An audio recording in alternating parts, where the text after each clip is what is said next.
open your Bibles in Matthew chapter 7.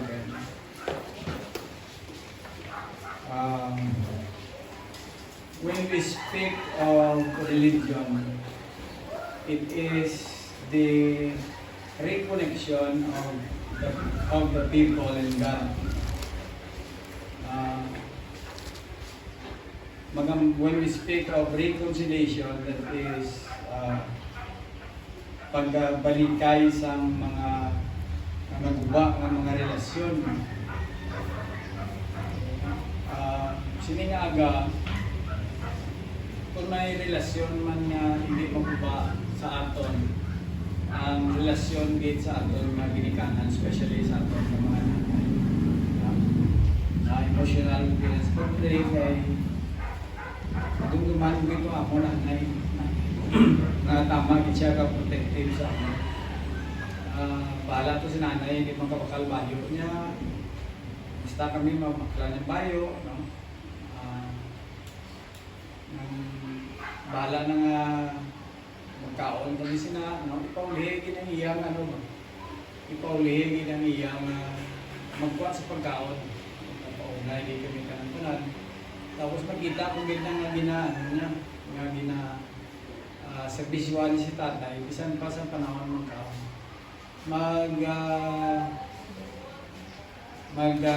Sundan kami manok.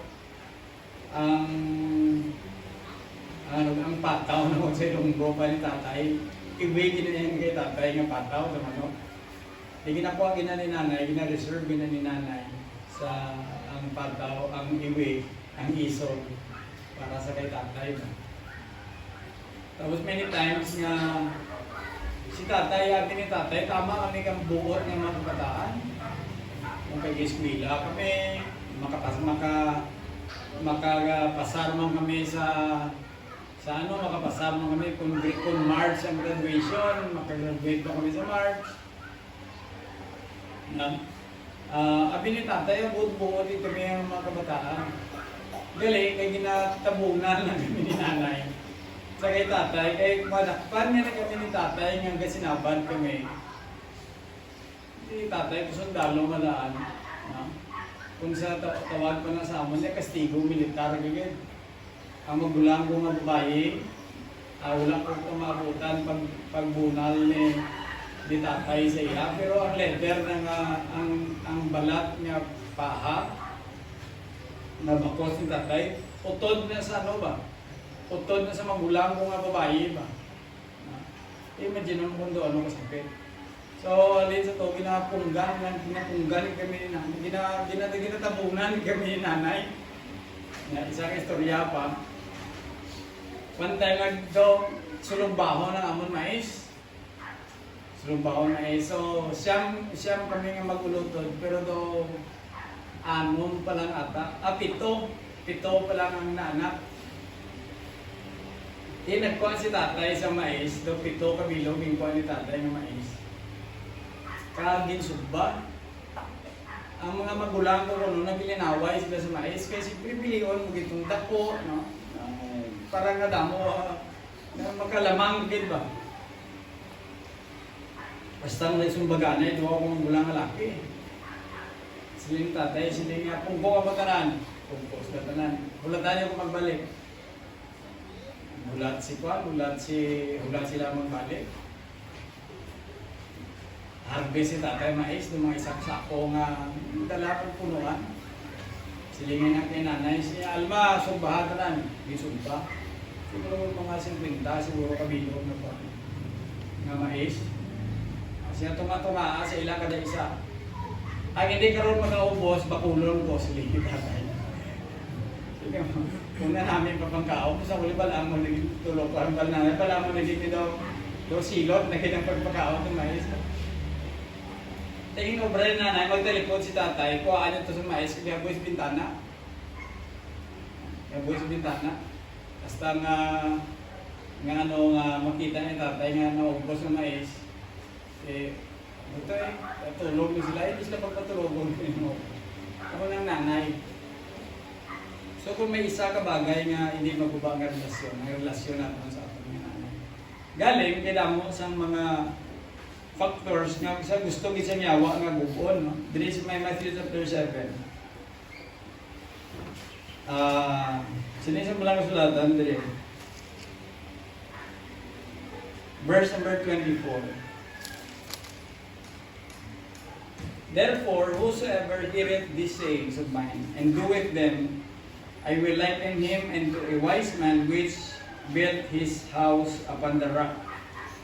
And the rain descended, and the floods came, and the winds blew, and beat upon the house, and it fell not, for it was founded upon the rock. Let us pray. Lord, we thank you so much in Ingaga sa iyong mensahe na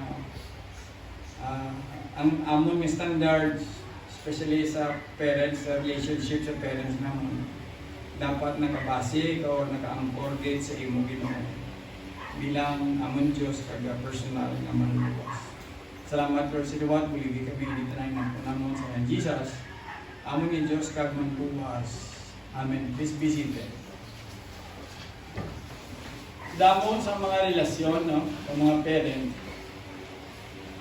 or mga standards nga nagkalaguba. Kay nagaabot ang unos or ang mga temptation sa aton individual nga mga kinabuhi bilang mga Kristiyano.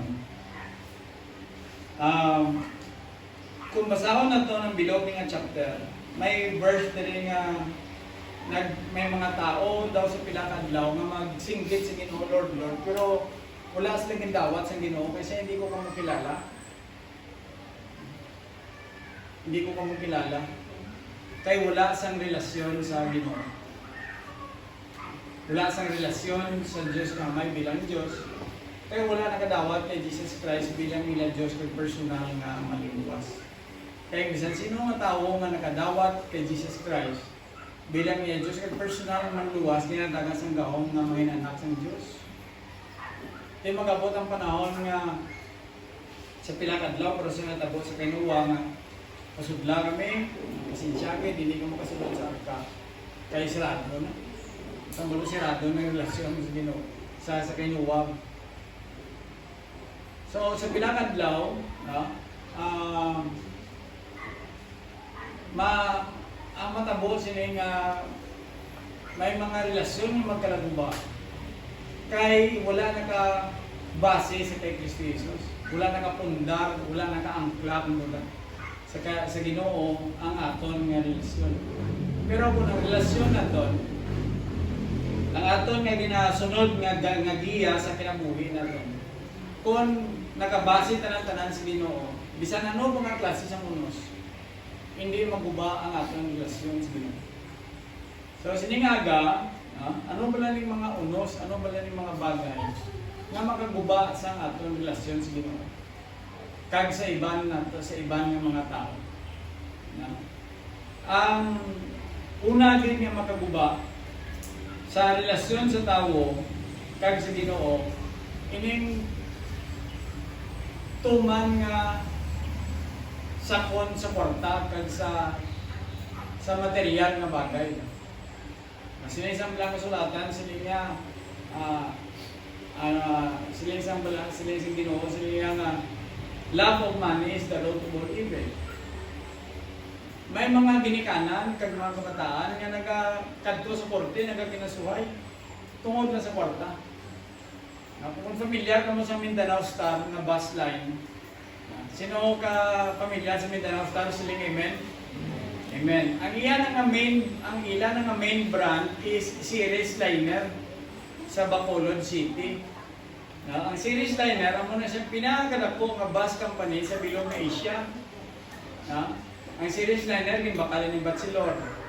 Ang Series Liner, gimbakalan ni Rural. Sino familiar sa Rural Transit? This is north, sa north, no? Ang dali naman niya sa Davao to Jensen ng ruta, amo ni Mindanao Star. Ang tagiya sila mga Yanson. Sang sinilang, last month lang, dinsin-dinsihan sang korte kung paano nila bahin-bahinon ang ilang kwarta. Kaya ginakusahan sa mga pagkapatay sa ilang tigulang laki, nagilinaway ang mga kabataan kag ang nanay sa kwarta. Kaya mga Yanson, Christian sila. pwede ko masala mga Baptist. Kaya si nanay nila, nagasuportar sa bulaton sa ano pa, sa Ginoo. Generoso madatag sa mga simbahan. Karon ng tanaw sa mga kabataan nga kung ang kadong chief executive officer sa kumpanya do bata. Kung natanaw nila nga muna kadako ginabuli ni nanay nila sa ilang kuan, sa ilang ano tawag sa ilang sa mga simbahan, doon ni magdugay na ang kumpanya. Doon mabangkrap ba? Tingka kinabaisan siyang nanay kag siyang kabataan. Ang nanay matinuhon. Dahil sa una ginahimo kanang naging pinakadako kita nga bus company sa Asia. Tungod sa atong pagtuos Ginoo karon sa iyang taton yung amo mo gid ganin nita, amo kinisamot na mag-bankrupt kita. So hindi sila magitidianay, nagkakusaranay sila. Wala sila katagad, wala sila tinagdanay, ang nanay kag yung kabataan. May isa ka natin sa kabata, nga nabukod sa nanay, ang duwa ka bata, duwa sila nagkakusap kay nanay nila. Amo na ang sa mga uno sa ating kinabuhi ba? Nga magaguba sa relasyon naton, makalikay sa aton, magpalikay sa aton, sa pagtindog sa aton Christian standard sa kwarta. Kaya kung kaisang kwarta mas importante pa sa aton, sa relasyon naton sa Ginoo. Kung isang kwarta mas importante pa sa relasyon sa ginikanan. Kung isang kwarta mas importante pa sa relasyon sa magkamibuhay. Ha? Dara na nang masugod ng mag-isipay na gani, mo tanong si Bisayana. Ha? Kung kuhay mo na sila magdato. Ha? Tanawan ang ginahimo ba?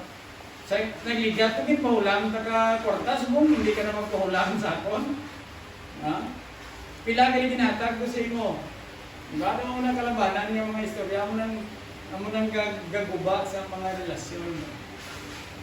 Pero panumdumon naton nga ang atong relasyon sa Ginoo amo na pinaka-importante sa tanan. So kung ginaandaman naton ang atong relasyon sa Ginoo, hindi niya basta-basta maguba relasyon, hindi na basta-basta maguba sang kwarta ang atong nga relasyon. Amen? Ha? So, sa iba niya lugar, mga kabataan, mga magulutod, inaway sila sa mana, sa duta. No? Kasi hindi kung lapad duta, ata mo kwarta. Diba? Kung gamay duta, gamay kwarta. So, kwarta gyapon ba?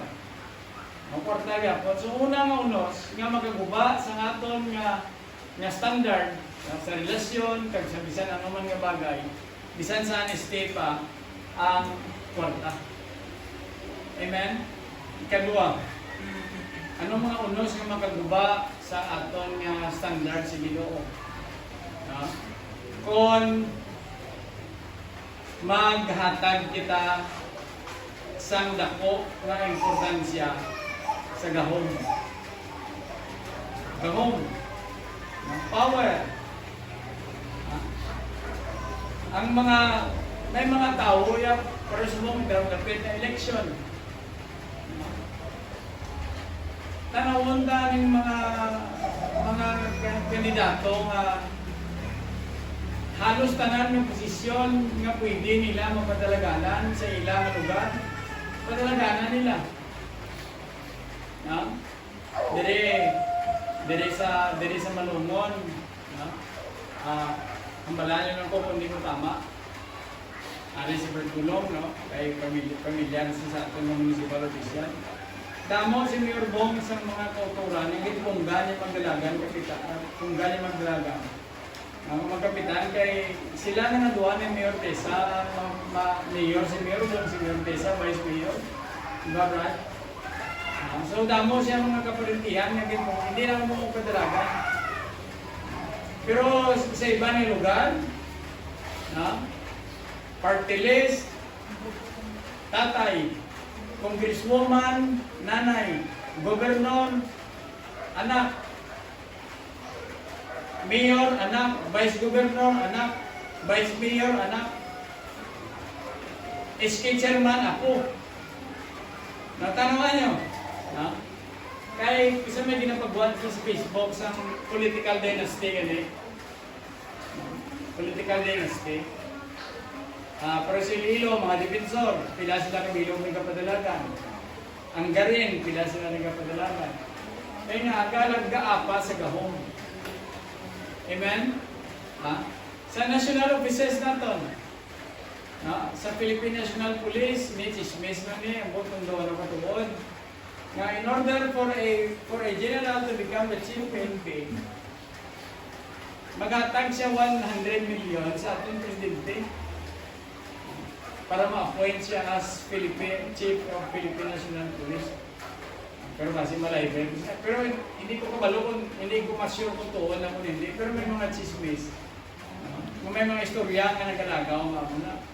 Kaya tungod sa gahom. Tungod sa gahom. Gusto nila maging gamanan. Ang iba na, no? Pero sa kay istorya naman kay na, no? Kay na pabor kay Duterte. Ito subong medyo hindi naman yung pabor kay Duterte. Si Digong kanawa, nagawil, kulang, actually nagawilchair siya ba? Pero kung damo tao, wala sa nagawilchair. Nagabaston siya, di ba? Brad Kulang, no? Ginaalalayan niya. Pero kay tigulang naman. No, dapat kung ako mag-retire na siya ba? Galing, kaya kinanglan niyang gahong. Amo na akon nga kung pagtanaw.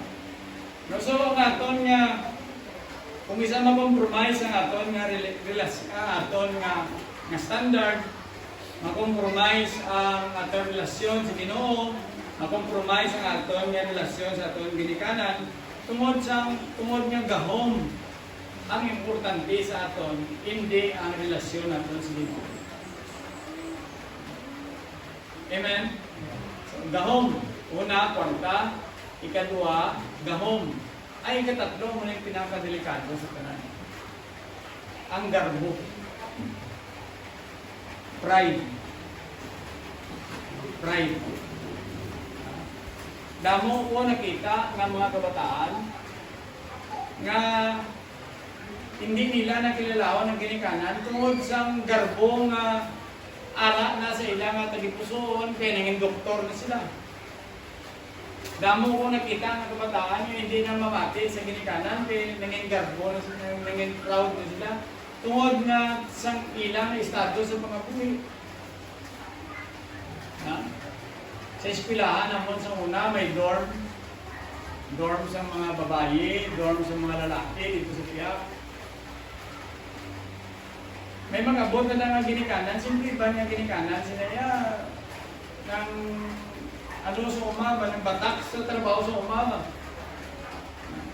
Isip ko yung nanay, babae, mga itong, lagong, mga bayo, mga sanina, hindi kayo mahal.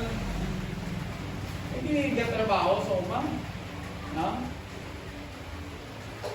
Pero nagasakripisyo magdala alawan sila ng mga kabataan. Damo ko yung nabatian ng mga istorya na nakapaghalin sa kinikanan nila na magdala sa alawan.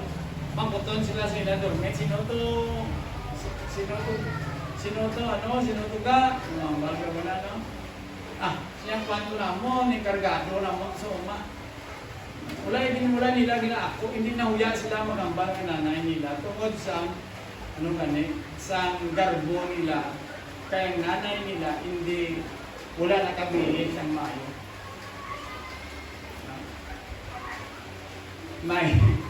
May kilala mo kung Amerikano sa Aklan, si Sam Butcher, patay na to. Si Sam Butcher, ang muna sa modern day nga Michelangelo, very famous siya nga painter sa Amerika. Very famous nga tao sa bilog ng kalibutan. Siya na ang naghimo sa precious moments nga dolls. Kung dili sa aton, hindi na kayo sikat. Pero sa Amerika, sikat. Sa mga Europe, sikat. Kaya ang Aklana, doon na puno na sa mga Amerikano, mga may edad na, mga tipulang, nga doon ang bilain nila ulo na ba? naguli anon, may Alzheimer disease. Ito mga gulang na. Wala na sila ganin nagkakato sa Amerika, may magpuli sila sa Amerika, ibutang sila sa home for the aged. So, dira na sila nag-start sa either sa Kalibo, o ng kapital sa mga plan. Hindi na sila pwede ito sa Boracay, kay mahal man kayo, ito ang standard of living sa Boracay, so dira na sila. Yung magkanto na sila sa bangko, kung sa mga sabat, sila sulod sa bangko ba? One day, nagsulod sa isang boxer sa bangko, isang boxer to, Amerikano, nag-short, tapos, ito, ordinaryo na magbihis ba? Magbihis. Tapos nagkadto siya sa isa ka empleyado sa table. Na ginakatuan niya perme, pero ang tao lain na. Ayan ang nagapunto. Masiling isang sila niya, isang taga-bangko, siyempre courteous kinang taga-bangko. Masulog ka mo sa bangko, di ba? No? Gay home kina sila sa bangko, taga-bangko. I said, good morning. What can I do for you? Sila niya, I want you to transfer 15 million pesos from my bank account in Makati to this branch, no? to my bank account in this branch. So, yun siyempre 15 million pesos. Dako-dako ang kantidad. Sila niya, sir, okay sir, I will do that. Please sit down. Kung man isang boxer nito. Tapos, nauyan mo siguro itong empleyado sa bangko nga palinon siya. Nag-entertain siya sa ibang nga kuhan. Nag-entertain siya sa ibang nga mga customer ba? Mga kliyente sa bangko, may babayaran ito isang boxer. Tapos sa uli nakita sa manager sa boxer ka pungko ito ba? Ikantuhan niya kaming istorya niya. Hello, Mr. Butcher. What is your transaction? I want my money in my account in Makati to be transferred in this my account there in your branch. So, okay, we'll do that. Sila yung sa manager. Kuha siya, sulod. Tapos pagkuha siya, Mr. Butcher, what can I do? What can I offer you? Do you like ice cream, coffee, or whatever? Sila yung isang Butcher niya, I want coffee. Kape lang. Daan sa kape, ulat. Ito ulat. Balik na may dala na dahil ng resibo itong kwan. Ito resibo ang manager sa bangko. Sila niya, receipts niya, okay, Mr. Butcher, you can withdraw your money anytime. Or you can withdraw that through the ATM or you can withdraw that over the counter. Kasi niya, thank you so much. Pagdalhin niya, namangkot ang kuwan ba? Namangkot ang babae kung nga nagapundo sa kuwan. Pero wala ka nagkakilala sa ito. Sige niya, si Sam Butcher na. Isa na siya sa may pinakadakong account dari sa account. Doon nahikay siya ba? Doon kami noon siya. Na?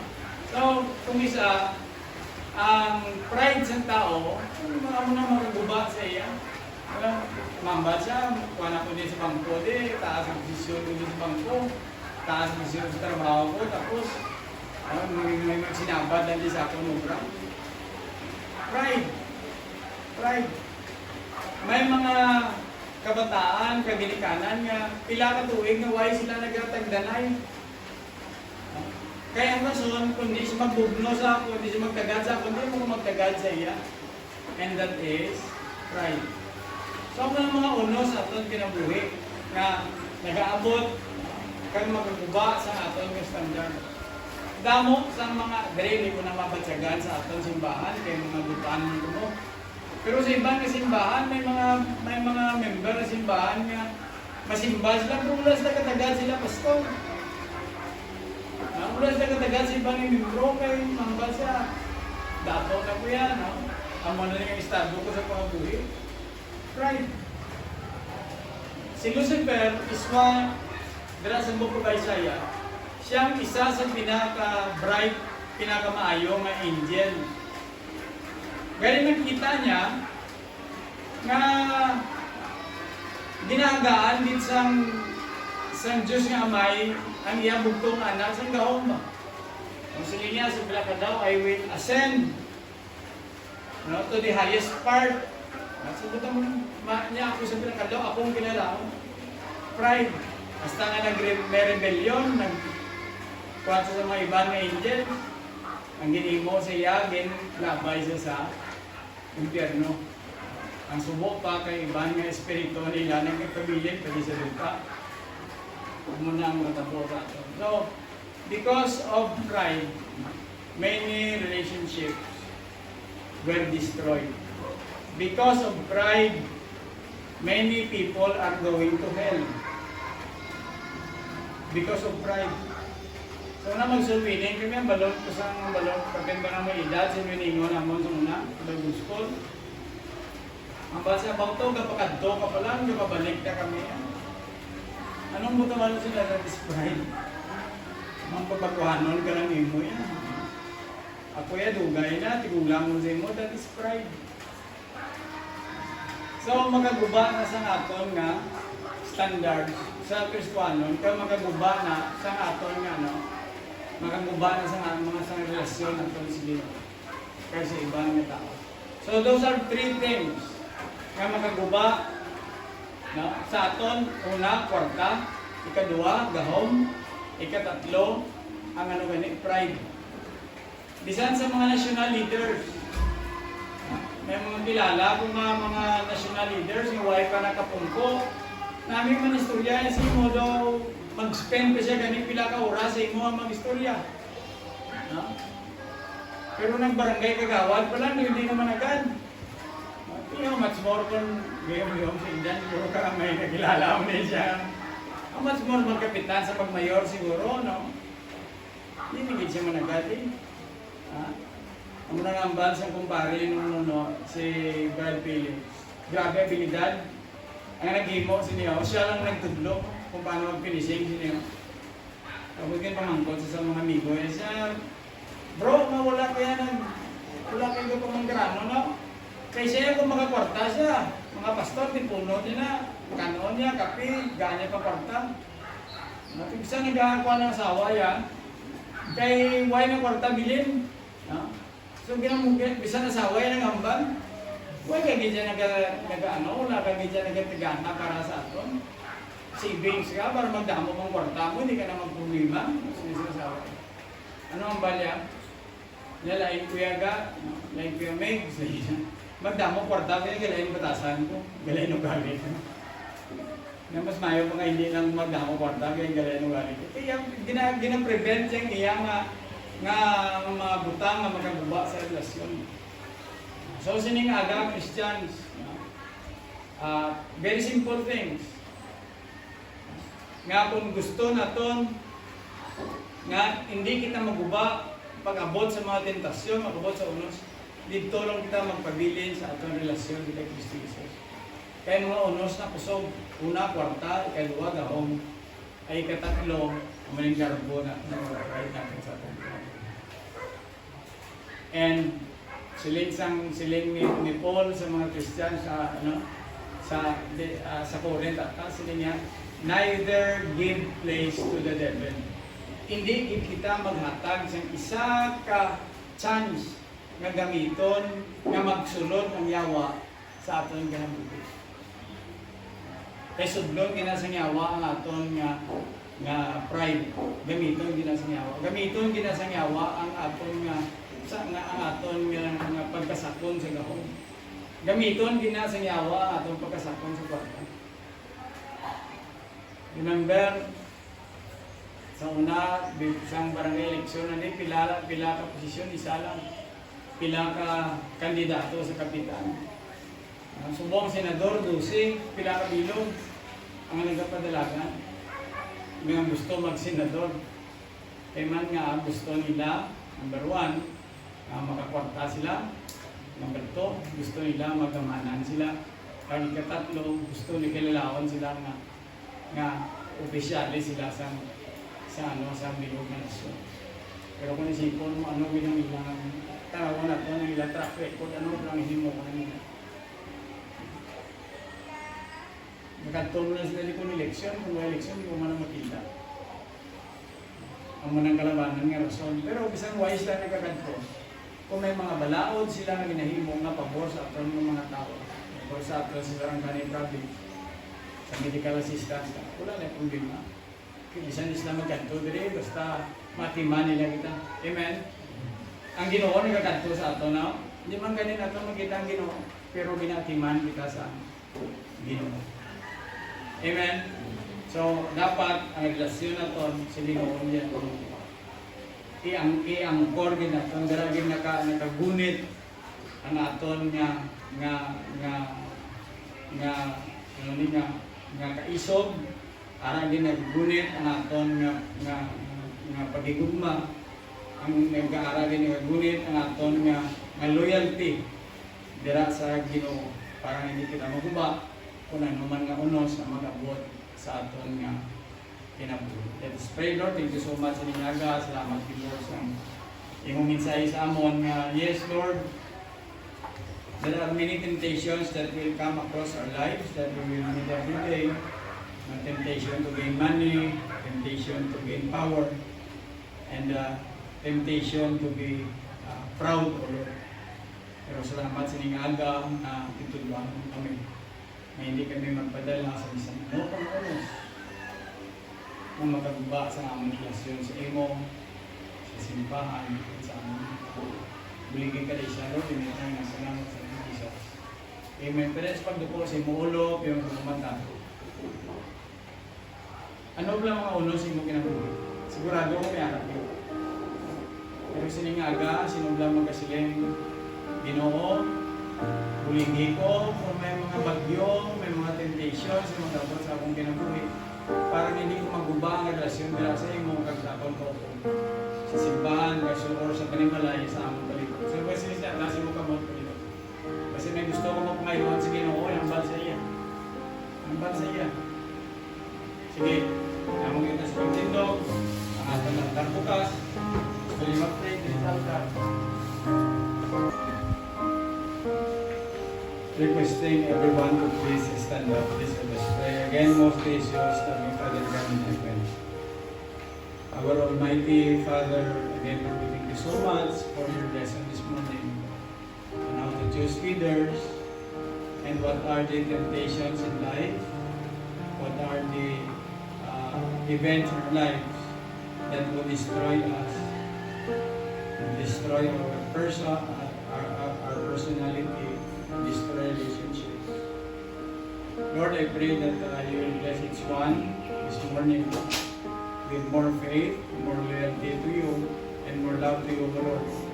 So that every time yung mag-abot din yung mga temptations, kami mga problema sa mga kinabuhi, we can break relationships, Lord.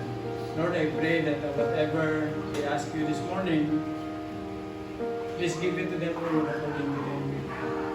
Again, I pray for our mothers, continue to love your children, continue to be sacrificial. And I pray, Lord, that you will repay what they do to your children to glorify you. Again, thank you so much. Bless our prayers this morning. I pray, Lord, that you will help the candidates tomorrow who is God-fearing, the candidates, Lord, who is trustworthy, and candidate, Lord, who is not greedy with money and power. Again, thank you so much. I pray, Lord, that you will bless each one. Special prayers offered to Manny Pacquiao, to win as senator, and friends of this church, broken brothers of Kalana, that they win in their positions that they are running. I pray also for Mayor Pomo Santino and Tessa, although they don't have opponents, O Lord, but I pray that you will give them wisdom and knowledge. Lord, I pray that you will put officials in our municipality that will bring us closer to you and trustworthy enough, O Lord, to brought about righteousness in our municipality. Lord, we pray that you will put officials who are not greedy of money and power. Thank you so much, Lord, again. Bless each one. All these things, we ask and pray. In the name of Jesus, our great Lord and Savior.